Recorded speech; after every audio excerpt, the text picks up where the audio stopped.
Welcome back to our special podcast, Podcast for Champions with David Peavy. I have an unbelievable guest tonight. Coach, I got to admit to you, we started a couple weeks ago. This is our third podcast. I've known from day one I was going to have you on, but I had to get a little practice before I asked you to come in here. Our guest, most will recognize him. He is not only a legend in Duncanville, Texas, but he is a legend in Texas. Has his name on our court here in Duncanville, and I just, Coach doesn't know what we're doing here. I told him, come please be on our podcast, and I said, Coach, we're just going to talk. We're going to have a good conversation, and I'm really excited, and I've got some good questions for you. But for the most part, we're just going to have fun and just go back and forth and talk. I can handle fun. So without further ado, Coach, please just tell us a little bit about yourself. Give us your basically your history in this sport and in coaching and how it all began. I grew up a coach's son. My dad coached in Pampa, Texas, won 4 state championships. The gym in Pampa is named after him. So they were real proud in our family because I won 3 and he won 4, 7. And then I'm going to count some of yours. So I'm getting near double digits now. But I grew up a player. I wasn't a great player. I went to Texas Wesleyan College and played. Wasn't great there, but got my education paid for. So basketball's been very good to me, and then it's paid the bills for several years. Now, my wife had to work or we'd have been in the back of the seat of the car, but it's been really fun. It's been a great ride. Duncanville's been a great place to me, and they've treated me real well, and hopefully we've done some stuff through the years to make them proud. I can tell you very proud. Very proud. Like most people know, I'm the head coach at Duncanville now. I say this to everybody. I know I wouldn't be sitting here as the coach if it wasn't for you. We didn't know each other beforehand. We've known a lot of the same people, and I know that they spoke highly of me to you. And at the end, I think I tell people this at least. I was your guy. And I'm glad for it. Amen. I'm glad for it. And, people don't realize, Coach, how hard it is to win state championships. It's really, really hard. There's been a lot of great coaches in the state of Texas and across the country who never won a state championship, and a lot of great ones that won't. And to have multiple it's for someone who has done it now, and I never won a state championship until I came to Duncanville. It's really, really hard. It's really hard. Really, it is. Yeah, and I tell people, it doesn't happen without really good players, but there's a lot of good coaches that have had really good players that still didn't win. Only one team wins every year. Yeah. And I can just tell you this. I've told you this before, and I'll tell everybody listening to this podcast. We don't have the success that we have had since I've been at Duncanville if it wasn't for you. It makes it a lot easier when we can walk in the gym and look up at the banners that you put up there, and the standard was already set, and then you come to all our games. And that puts a different kind of pressure. I love to win. Oh yeah, I love to win.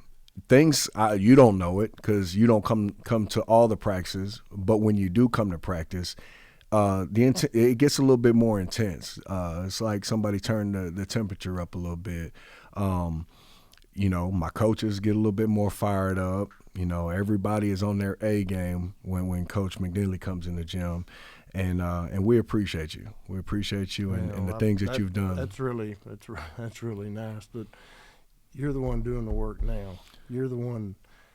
It would have been the easiest thing for me to do because I retired, and we had about 4 years there where we didn't win much of anything. Mm-hmm. And it would have been the easiest for me to do, just to walk off and say, well, look what I did, you know. But I loved Duncanville, and I wanted to win. Yeah. And one of the best decisions that I helped, I didn't do it all, but I did help, was to get you here. And the people that I had talked and trusted, and several of the college coaches that I knew and trusted, spoke really highly of you. And see, you make me look like a genius now. Well, we're gonna call you a genius, but I know I appreciate it, and so does my family. You know, this has been the best move, and I mean, it has it's changed my career for sure. You know, before I got here, I mean, I had a good enough resume to get the job, but man, this job is a little bit different. But I mean it. You know, we met. Once I got the job, we met. We went out to lunch, I believe, and you basically just said, you know, we want to get Duncanville back to what it was. Amen. And you know, when there's something to shoot for, you know, there are a lot of schools in the state of Texas that have never won. Right. So when you walk in and say, get back to what? Well, when we walk in the gym and we look up on Phil McNeely Court, and we look up in the rafters and we see our banners that you put up there, now that's something to get back to.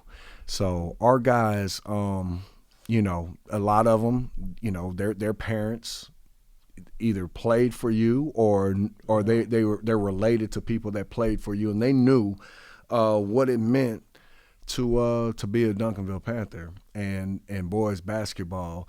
And for a minute there, the standard wasn't being met, and no, it wasn't. Yeah, and I'm just happy that you've been a part of it. We talked at that luncheon, and I told you to get us back to.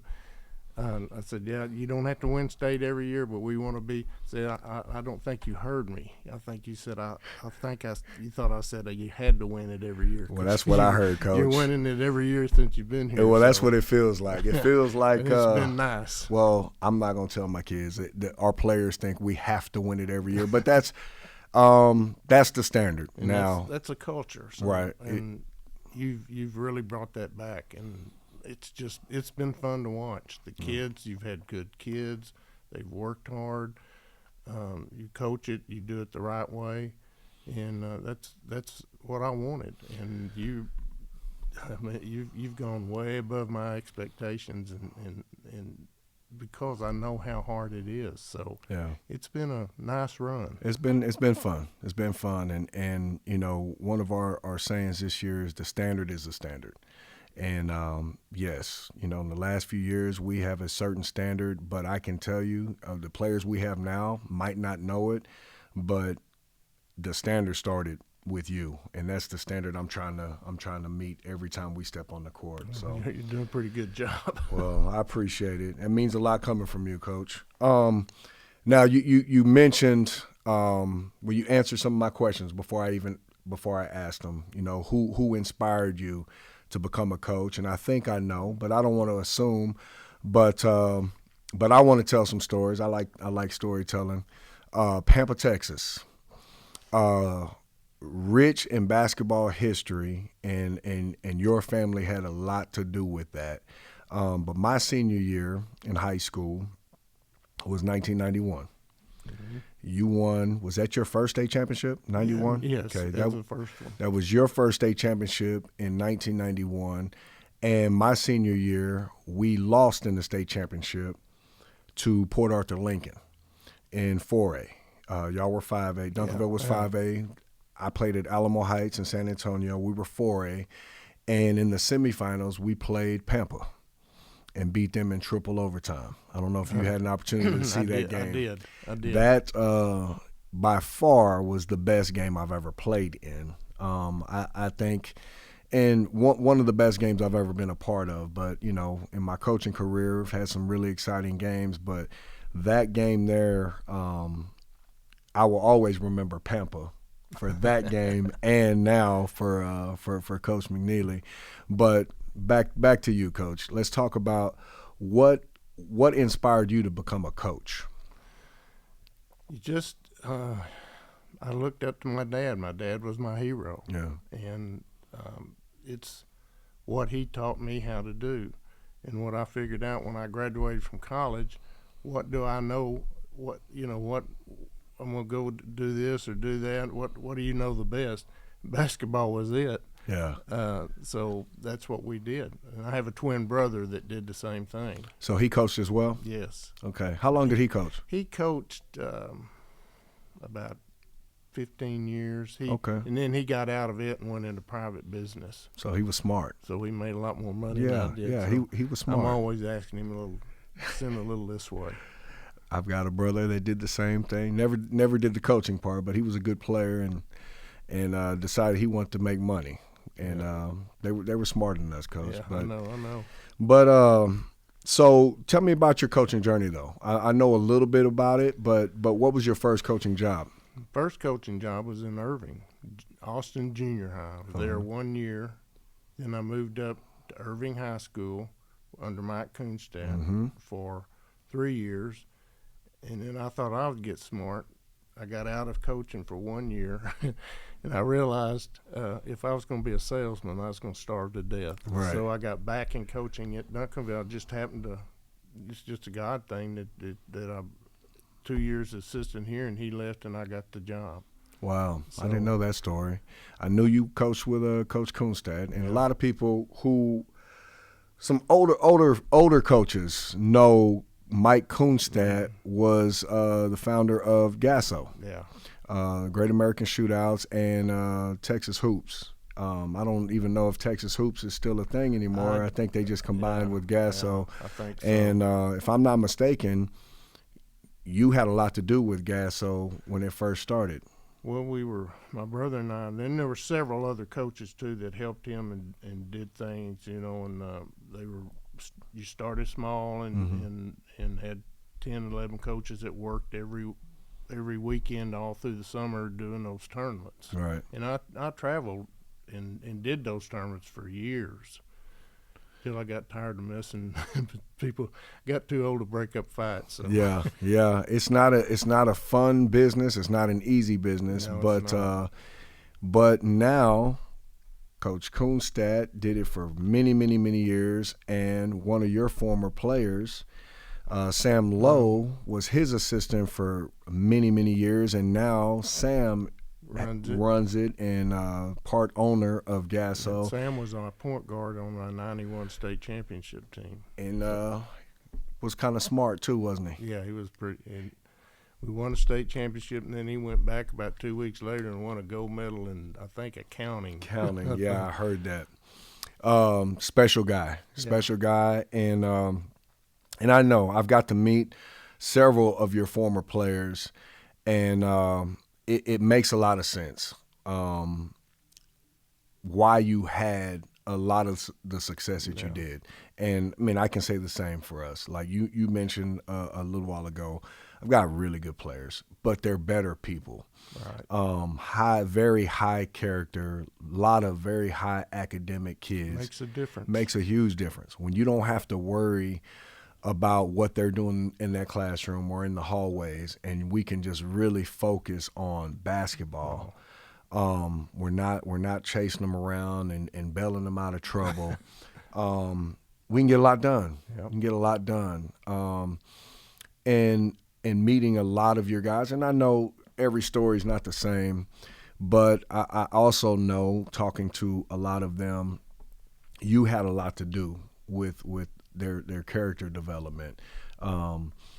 I've heard from many people that you were a disciplinarian. You didn't play around. Your teams were always prepared, always very disciplined, defended well, and played really hard. And I knew some of those guys on the 91 team because we had gone to camp. Marvin Bell and Greg Ostertag. We went to camp together, and it was fun watching them win that state championship and giving you your first one. It was fun. Yeah. Well, tell me about that. You know, how many years did you coach before you finally won that one? 7 years. Yeah, we'd gotten I'd make when we really kind of got it rolling, we were doing real well and winning district every year, but we were win the first playoff game and then play Dunbar. Yeah. And then win first, and it took me. Coach Hughes was a great coach. Right. And a lot of people will tell you he didn't, but he was a disciplinarian. Oh yeah. He got a lot out of his kids, and he had good players. But it took me about 5 years to beat him. Yeah. So, but when we finally got going, I think we beat him a couple of times right toward the end of his career, going in the playoffs. Coach Hughes is for sure a legend. Yeah. I mean, he I know for a minute there, and I don't know if that still stands, is he was the winningest basketball coach in the country. I don't know if that. I don't know either, but if he's not somebody, he's close. He's second or right. Whatever. He won a lot of games. Yeah. Now I did hear this, and I've got to ask. I heard Coach Hughes practiced at his practice carried a paddle, and if guys missed layups or free throws, they got a quick swat and they kept on going. Did you ever have a paddle? No. Well, I did swing it way back at the first of my career. Yeah. Everybody did, but they cut that out. So, Coach, we need it back. So you're on the school board here at Duncanville. Just how about just on Thursdays or something? Just one day a week, we get to pull the paddle out. That wouldn't be a bad idea. You know, my guys. Yeah, I may get paddle myself. Yeah, so. My guys, they're too good at doing push-ups and sprints. They can run all day, so they might need a swat once in a while. But those were the good old days. I did not play when coaches could paddle, so I always wondered, you know, what that was like. Wasn't fun. No. That end.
Give me your coaching philosophy when you did coach. What style of play? We played pressure. We didn't press all the time, but we're going to press you in the half court. Right. I didn't like to sit back because I didn't like to watch an offense pass it 15 times on me, drive me crazy sitting on the bench. So and I had good athletes. So right. You do what your athletes allow you to do. We didn't run a lot of set stuff. We ran by rules, kind of a passing game type deal. But you might have a good post. You'd have him low one year, and you might have one that could drive. You know, you moved them around. Right. And I tried to teach them how to read the defense. If they're here, they're there, and we spent a lot of time doing those kind of drills. And I just told them, I'm training you to be not just a player, but your biggest role in life was to be a good husband and a great father. And that's the things that I wanted you to be when I see you later in life. Right. And we had fun. Yeah. Or at least I did. Right. Some of them sometimes didn't, but I did. Well, I said this today. You know, winning is better than losing. So you did a whole lot of that. You can teach a lot better when you're having success. Guys are going to listen to you a little bit more. Now, some of our best practices and stuff happen after a loss because then they're going to listen once it hurts. Right. But with your success, I can see you can get a lot done with with just that. Teaching, getting guys to understand how this basketball stuff and the discipline that you instill in them on the court can carry over into things that they were going to do in life. Our workouts are more. We did more defensive stuff than we did offense because they did that on Saturday mornings. Right. You know what? Kids are going to take care of the offense. The defense is not the fun part. And that's I tell people this all the time. We don't have to work, Coach. I'm going to admit, and it's going to drive you crazy when you watch us play and we miss free throws. We don't shoot a whole lot of free throws in practice. We don't. Now, once we get in the season, we do a lot of shooting. But right now, we don't. Every kid now this has been a change, and I want to get your thoughts on that. Every kid goes to a skill development guy. Every kid works with somebody outside of what we do. They have somebody. Some people have a parent, a grandparent who knows the game. Or they go there's a lot of really good skill development guys in Dallas. What are your thoughts on that? See, I think with the way it's changed now with the guys that are doing with it's fine. Mm-hmm. But when it first started changing, you didn't know who they were. You didn't know. You wanted to make sure that who was working with your kids and while you're teaching them, and so I made sure that I was doing most of their teaching. Right. But that's just the way it was. You've got some really good people nowadays. So really good. They treat them right, and they send them back, and they teach them. I've got no problem with that because the time that you have to spend with each kid to develop, you just don't have it. Don't have it. We've been fortunate. We're very respected. The guys that work with our guys, like you made a little comment, and I know what you mean. We haven't had any that try to send them somewhere else. Yeah. They only issue I have with some of them, they try to train everybody the same. Yeah. And I like the trainers that will watch some film. I've had some call me. See what they need. Right. See what they need. What is their role going to be? Yeah. And they skill them up according to who this player needs to be. When we were just first starting it, when I first got the Duncanville job, we couldn't even have summer leagues. Right. We didn't play in the summer. You couldn't go to camp. Then it started a little bit. So the summer wasn't as big as it is now, and I think some of the people that are there now were better. It was just so new to everybody. So I think it's more set, and there's better people now. A lot better, and I think. The internet has changed everything. Yeah, everything. Everything. Guys can go on there and pick up new things and watch other guys train, and it's come a long way. It's come a long way. It really has. I love talking about the changes in our game and what it used to be and what it is now. What are your thoughts on? And we talked about this right before we got on camera. What are your thoughts on AAU and summer ball and how much these guys are playing now? I think playing is good, but I don't. I think they play probably way too much. 70, 80 games a year counting the school. That's a lot on a young probably body. More than that, Coach. It's probably more than that. And if you're playing 5 or 6 games a weekend, a human body just can't play hard every time. Right. So you've got to really retrain that when they come back to you. Right. The losing and the winning kind of fades off because we're going to play tomorrow. And I say this all the time. Losing doesn't matter anymore. They play again in 2 hours. Right. They don't even remember that loss. So that's one thing. I do like it. A lot of my guys play with some good teams and with some good coaches. Yeah, they do. The AAU game has changed where a lot of these AAU coaches are watching film, they're studying, they're putting game plans together. So I've been fortunate here at Duncanville that my guys have been playing on some good levels with some good people, but it is a lot. And when you're playing that much, it's almost inevitable they're going to get hurt. Just because it's just overuse and just playing so much. And then I don't think there's enough time for growth as far as in their game, where they don't, they're always in season. They've got to have some time for skill development. Skill development. You can't and play all the time. You're not going to play. Right. You're not going to learn everything you need to learn playing in a game. Right. And we talked about this right before this as well. These kids don't know how to play pickup. I have coached two sons, DJ and Micah, both Division I basketball players. DJ's done now. Micah's still at TCU. Coach, I don't know if my kids have ever played on a playground. I don't know if they ever played on an outdoor court other than in my brother's backyard. And it's kind of embarrassing to say it, but it's the truth. If it wasn't in an air-conditioned gym or I don't know how much they played when it wasn't controlled, when it wasn't a coach in the gym. And that's something we grew up doing.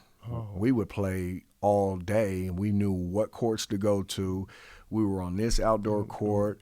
I remember there was a court in San Antonio off of 410, which is one of the highways, on top of a parking garage that we like to go play at night. In San Antonio, there's 5 military bases. And my dad was in the military, so I could get on base and playing with grown men. It was awesome. It was great. So we had those experiences with no referees, no whistles, didn't smell the popcorn. Yeah. We were just out there, and if you lost, call your own fouls. Or I've been in gyms where the other team had to call the defense had to call the foul, and if you lost, you didn't get back on for a couple hours. So it means something. So sometimes we would lose.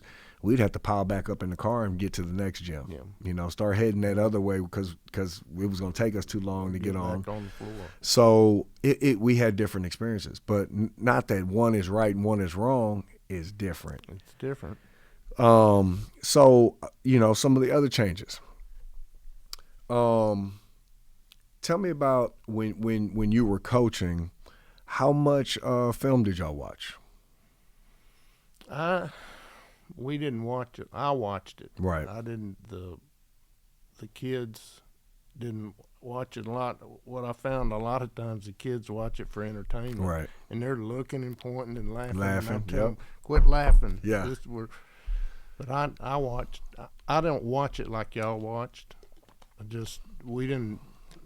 When I first took over, we had those reel-to-reel tape. Yeah. And it was a pain in the rear end trying to keep up with all those reels and what was on them. Right. So as the equipment got better, we watched more and more and more. Yeah, I told that story on our my last podcast. My high school coach, who was a great coach, pulling out the reel-to-reel. And then when I was in high school, and he would show us previous teams on the reel-to-reel, and then we had the little tapes. I don't even know what it was, what those were called. I don't either, but I've still got some. Oh yeah, got those, and then can't play them on anything, right. But I got them. So and then, Coach, we have huddle now. Did you have huddle when you? Oh no. Okay, so I don't. That would have been a godsend. It's unbelievable. It's unbelievable. We didn't exchange tape. If you got something, you got it from a friend, right? From this friend or that friend or somebody that had played before. And Coach, it's so easy, so easy to get film now. It wasn't. You know, I've never experienced that. Oh well, now every one of our games is readily. I mean, anybody can get it. Somebody is in the gym filming, so I don't. It's not even something to worry about. Like, so still in our district, we have rules about exchanging film and don't. I'm like, everybody can get everybody's film. Right. It's not a big deal. Right. I would love to just say, hey, we're getting ready to play you. Give us yours. We'll give you ours. How many you want? You still gotta break it down and see what we do and then beat it.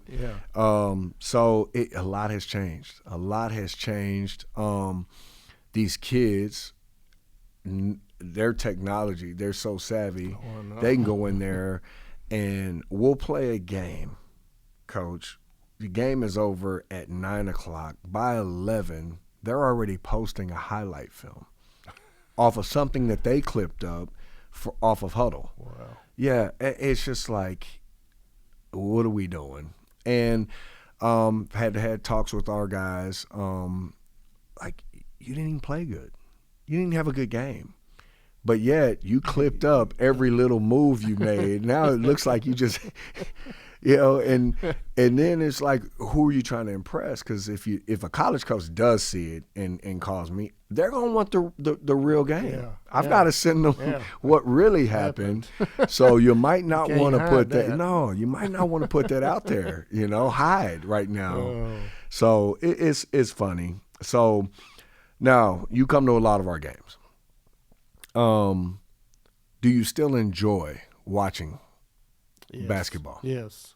I find myself when I first retired, I was watching a lot of games, but as I've gotten more, I really enjoy watching Duncanville play. Okay. And it's just, you narrow your focus down and the time you spend doing things. I can't say that I accomplish much, but I do what I want to do. Right. And so I really do enjoy watching your games. Your kids play hard. You've got some great kids.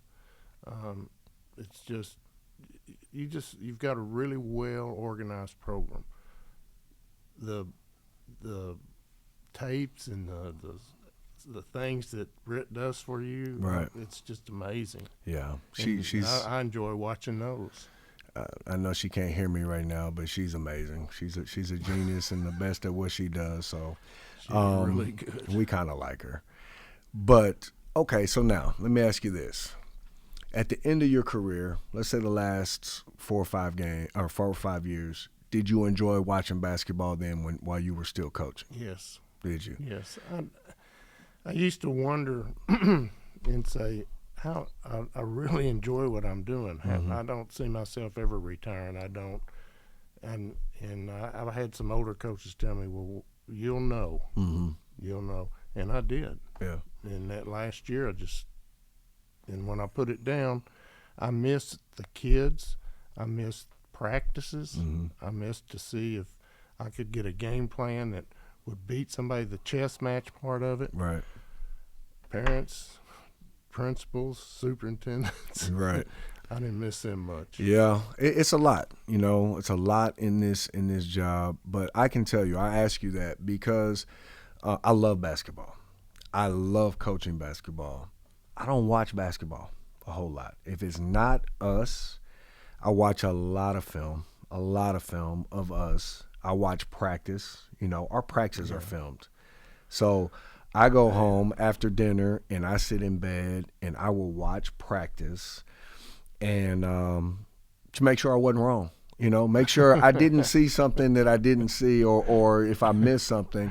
I love watching us. And then I like watching my players. So I've got a lot of players playing college. I like watching my sons. So I don't miss too many of their games. None. I mean, there's not a game that they play which I don't miss. I'm either there live or I'm watching it the on TV or later.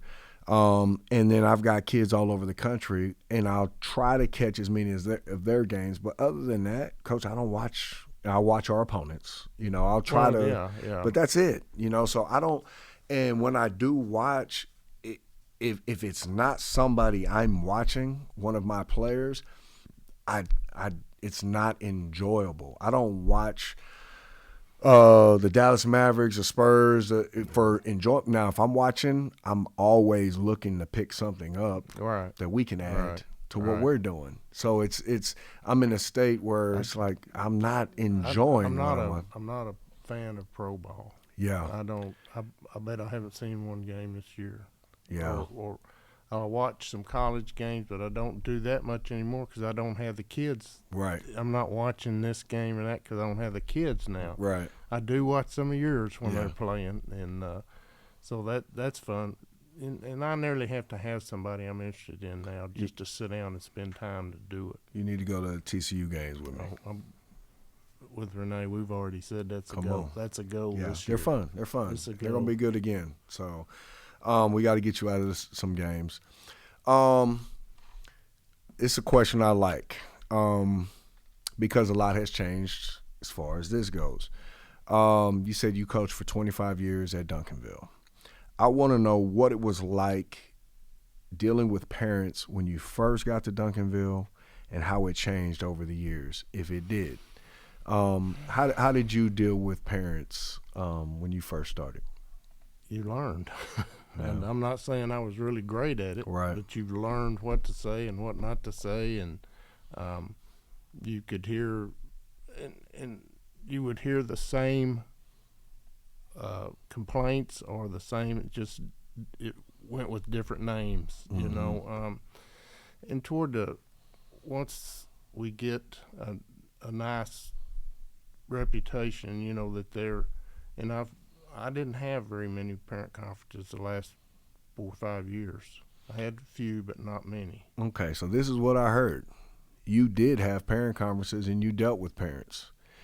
That makes a lot of sense to me because I know back then a lot of coaches did not deal with parents. And you won. You won 3 state championships. And you dealt with parents and issues.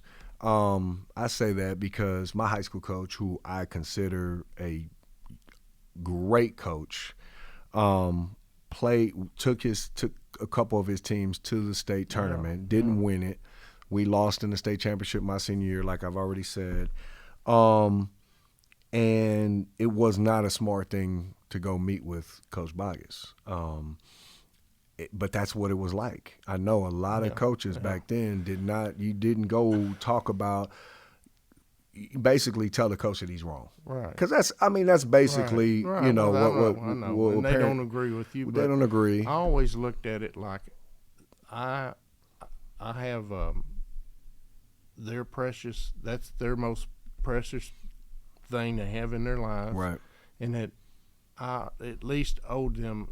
Now, I'm not going to agree with them every time, and I would tell them that, I'm sorry you feel like that, or, we don't disagree, but this is a benevolent dictatorship. Yeah. You can smile and laugh, but I make the decision. Right. So, but I didn't mind meeting with them because it was their kid. Right. And Coach, we're the same when it comes to that. I talk to coaches all the time, and I've said this on the other podcast. And they say, well, we won't talk about playing time. Then don't meet. If that's most of what it's about. That's what it's about. Yeah, it's what it's about. It's either playing time or role. Then don't meet. If that doesn't make sense to meet with a parent, because why else they're coming to meet with you? I think it's one of the things we do well. I think. We keep it respectful. I try to have good relationships with my parents. And I tell them, beforehand, in our big parent meeting beforehand, you are more than welcome to come, and we're going to agree to disagree. Right. Because if you're coming in to talk about playing time, and I've already showed you what his playing time is, then we already disagree.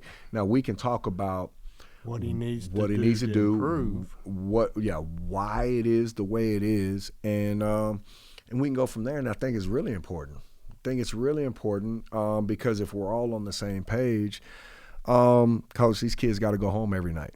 Right. They got to go home every night. And when they go home, I want at least a parent to understand what it is we're looking at. And a lot of times we can get some insight by talking to the parents and understand a little bit or learn how to coach that kid a little bit better to get something more out of them. That's right. So I think it's interesting talking to other coaches, and especially coaches that were doing it really when I was playing in high school, how they dealt with parents. So you had some really good teams, some very, very, very good players. Tell me, what did you do to get really good players to buy in to the things that you needed them to buy into? That it seems really complicated, but if they know that you care, they don't care what you know until they know you care. Right. They just did. Yeah. It was expected. The older kids, as you got your program rolling like you do now, the older kids were the example to the younger kids. Right. And when you could really tell when it started buying and the culture started changing like you needed it to be, because that's when we really started winning. Mm-hmm. And we went, before I really got on down the road in the playoffs, we went like 3 years and didn't lose the district game. Right. I mean, but then Dunbar beat me in the second round. So it's there's no trick to it. Yeah. The kids have to. It's relationships. If you can't, if you're not good at relationships, I honestly believe you're not going to be a great coach. You're not. And you do the same thing with parents. That helps you get through that hurdle, because that's a big part of it, because they can talk, because he's going home every day, right, and he's going to see them, and so they just did. Yeah. You just set it up where they just do. That is one thing that somebody that you would know who I'm talking about, who gave me advice about Duncanville when I first got here. They told me the things that you did better than anybody, and that was it. It's your relationships you have with your players and their mamas, and getting mamas on board, right. And understanding, once they knew that you had their kids' best interest, then they were gonna let you coach them. They didn't always agree with me, right? And they told me, I don't agree with you, but I know I'm not gonna bother you anymore. So right. Whatever. Right. But and that all comes from relationships. And then it all works. You won a lot of games and you sent a lot of kids to play. You helped them achieve their goals of getting to play elsewhere. Now, a lot of your players have gone on to do things in our business in basketball. We talked about Sam Lowe. You got Corey Johnson, who was my assistant when I first got here, who's now doing great things, now the head coach at Waxahachie. You got Sean Williams, who's doing great things at Rock Hill. And I'm sure you probably have some more. I mean, Greg Ostertag played many years in the NBA. How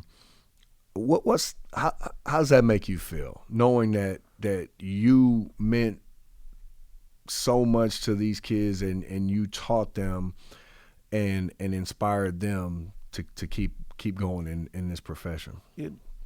It makes you feel like you made a difference. What you did and all the time, and you know exactly how much all the time you have to spend, was worth it.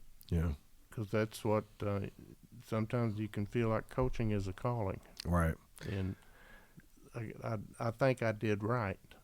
You for sure did right.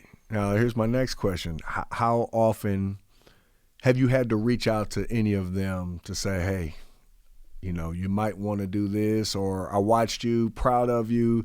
Like, what are those conversations like? And I'm asking you this because I'm now starting to have some of my former players. I had, I won't call any names, just probably a couple of weeks ago, and say, you need to do this now. You're really good at this. You need to. I see you doing this, and at least take a look at it. Right. And I mean,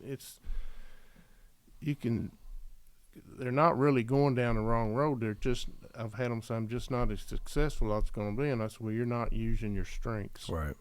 And if you would look somewhere that you can use your strengths. Well, I can tell you this. I mean, Corey was on my staff, and I was on my high school coach's staff. I worked for Coach Boggess for 4 years, and then I became a head coach. And Corey, it was – we had conversations, you know, and he would say, well, no, you know, Coach McNeely would. I'm like, Corey, there are a lot of different ways to get this thing done, and I only could say that to him because Coach Boggess had to tell me the same thing, like, hey, you're not Charlie Boggess. You need to go be David Peavy. Right.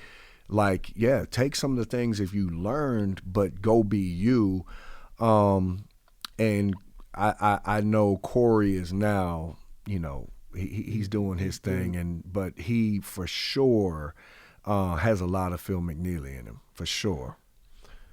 And that's not a bad thing. Yeah. My wife might tell you that's not real good. But, well, and then you've got a lot of coaches too that worked under you, were your assistants, that went on and stayed in the game as head coaches or administrators. right. Now, how's that feel? Because I know, hopefully, that I've helped train them, that they're going to turn around and make a difference in kids' lives. Right. And I just see that as such a need nowadays. The kids need something in a positive way, and I think there's so many good coaches around that I grew up with, and that I was when I was coaching, and right. and that made differences in kids' lives. You could see it in the summer, and I think that's something that we need to continue to do, and that ought to be the main focus: make a difference in their life. Well, definitely you have, in theirs and in mine. Duncanville, City of Champions. You played a big part in that right there. Duncanville being the City of Champions.